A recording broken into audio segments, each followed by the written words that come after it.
All right, we have day 2 of OTAs in the books, and these are the biggest highlights to take away from this practice session, starting with the return of the silverback Trent Williams in action with the San Francisco 49ers, and you absolutely love to see it. This video from KNBR, and again, just getting to see Trent out there, man, it's just such a nice sight to see, as this is a generational player, and you got to enjoy every moment that he is with this team.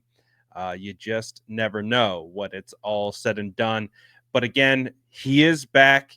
And from reports that we've seen from multiple people, is they are saying that Trent Williams does look leaner.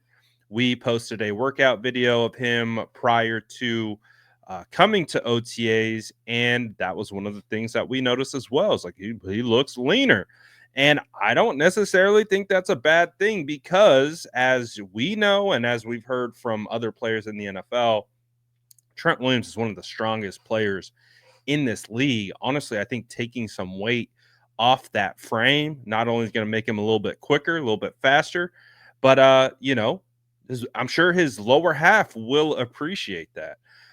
So I don't think that is necessarily a bad thing, but it is great to see. It is also great to see the 49ers edition of Bryce Huff, and you can already see how he is going to fit into this room. One of his best traits is his get off, his ability to get off the line of scrimmage is why the San Francisco 49ers traded a conditional 5th round draft pick for a guy who had 10 sacks in 2023 under Chris. He wasn't with Chris Kosuric at the time, but Robert Saleh. Now he joins Chris Kosuric, and Kosuric and Bosa both mentioned today and yesterday that Huff's dip in production could be attributed largely to playing in a different role, in a different scheme,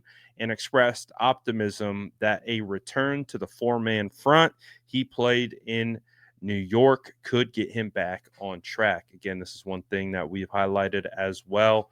Going from a stand-up 3-4 outside linebacker to putting your hand in the dirt, man, that is a big time adjustment. And you can see just right here some of this level of explosion that he brings to the table. And again, I think that is going to be one of the more exciting elements of getting him in this trade. A little bit of some shades of D Ford. And when the San Francisco 49ers defensive line was at its best under the Kyle Shanahan regime, it was with Robert Saleh, with D Ford, rookie Nick Bosa, Eric Armstead, and DeForest Buckner. And when you look at the 49ers' current roster construction, obviously Nick Bosa being a much more seasoned veteran at this point in his career.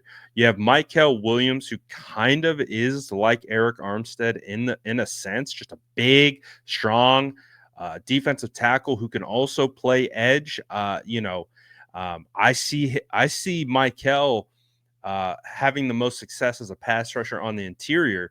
And then you put Bryce Huff on the outside, D Ford, Eric Armstead, and then you have Alfred Collins, who's a massive human being coming in to play the DeForest Buckner role. So I see this as a great sign, and I'm looking forward to it. I think that this is what the 49ers needed, and they went out and got and filled a big hole with a player that fits what they were looking for.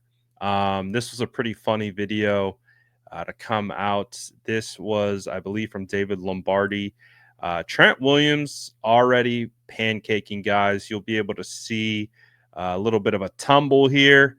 Oh, you see him roll over. It's all good and fun, but again, it just reminds me that football is back. And hey, when Trent Williams is going up against you, there's a good chance you might take a little bit of a tumble. But I'm here for it. I love having Trent back, and it's great to see. Um, we've done some aura updates today talking about Bryce Huff wearing number 47, obviously his number that he wore when he entered the league with the New York Jets.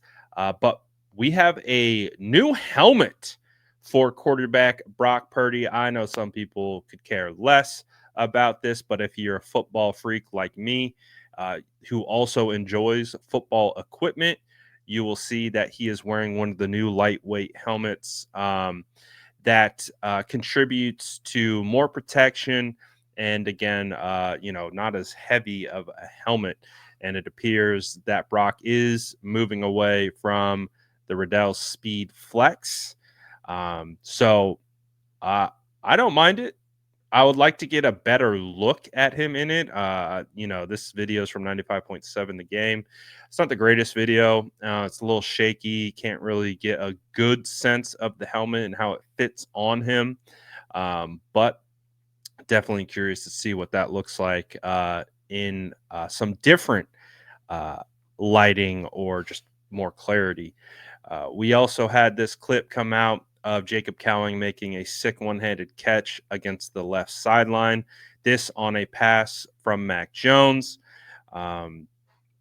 Looks good. Jacob Cowing is a guy that I've talked about this offseason as kind of being one of the forgotten guys from last year's draft class who you should not sleep on.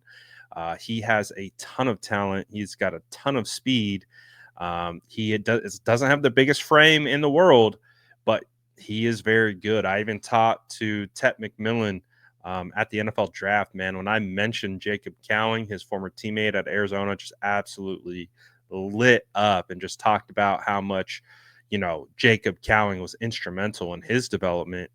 And I just think that, Jacob didn't get a lot of opportunities last season, but I think if he gets some chances, he's going to be able to make some plays. And we saw that last year, whether in preseason or some just, small spots that he did make some plays. So he's a guy that I expect to make some waves. And another guy who has been making some waves in OTAs thus far is Jordan Watkins, the 4th round draft pick out of Ole Miss. I think some people, myself included, were a bit surprised by the pick, but after you get into it and you start to see it, you kind of understand a little bit better of what the 49ers were targeting. And what you see from him is he's very polished. Like he doesn't need to learn a whole, but like you see the technique, you see the way he gets in and out of his breaks, you see the way he's under control, and he has been receiving rave reviews so far. Brock Purdy said that he's been balling and really been standing out. So Jordan Watkins, Ricky Pearsall sidelined with the hamstring. Juwan Jennings had the day off today. So probably you got a lot of Jordan Watkins, a lot of Jacob Cowing. These young guys are going to get a lot of opportunities early on in the offseason program with guys like the top 3 wide receivers being out. So these guys are definitely going to have an opportunity to potentially earn some time onto the field this year. So we'll see what happens. But so far, Jacob Cowan sounding like he's getting some good looks, and as well with Jordan Watkins, the rookie 4th round draft pick. So nothing like crazy today out of OTAs from any of the reports. But again, we're just getting to that point where, we're getting closer and closer to training camp. According to Nick Wagner, who does a great job of recapping all these practices, he did not see Ricky Pearsall hamstring, Jair Brown ankle, Curtis Rourke knee, Brandon Ayuk knee Andre Dillard, who was a late add this offseason, hasn't been practicing from what we've seen.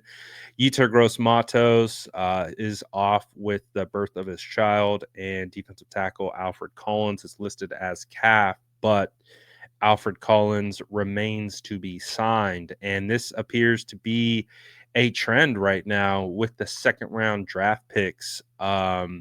Because I believe there was 2 second round draft picks that got fully guaranteed contracts, which is not normal and has kind of changed the dynamic of some of the contract negotiations going on with the rest of the second round draft picks across the league.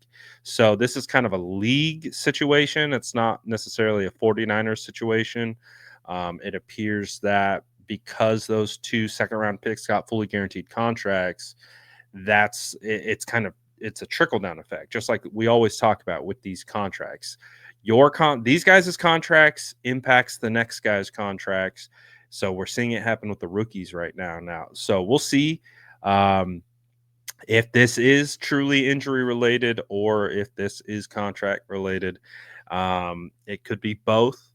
Um, Again, it's not just an issue with Alfred Collins at this point. It's all second round draft picks, or at least the majority of them. So we'll continue to see how that plays out.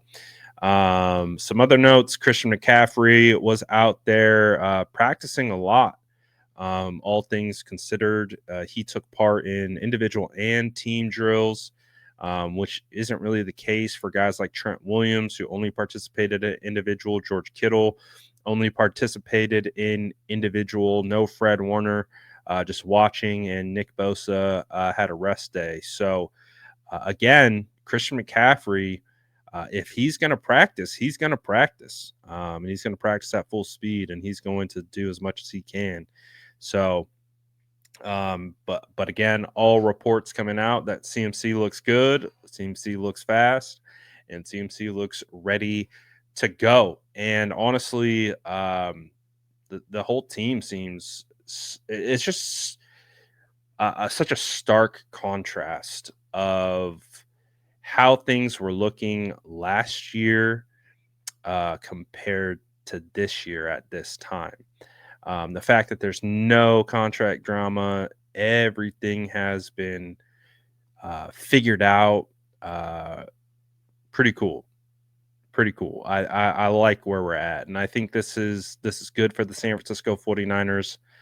It's good for the fan base. I know that, and speaking with you guys all the time. So feels good. Who needs that drama, right? Save that drama for someone else, because I don't need it. Let's just get back to ball, and then let's get back to focusing on what's going down on the field, and that's what it feels like. And it feels like it's the first time that we've been able to do that in a couple years, and so I appreciate it. I'm sure other fans appreciate it, and just looking forward to getting back, man. Just and seeing this team continue to build and see what they grow into. I still think they can surprise a lot of people. Yes, I know I'm always optimistic about the San Francisco 49ers, but I believe it. Like, I truthfully believe it. I think there's definitely a path for this team to get a lot better and do a lot of damage this year. But we still got to get into the season and see how it. Comments below, and as always, make sure to like and subscribe for more updates.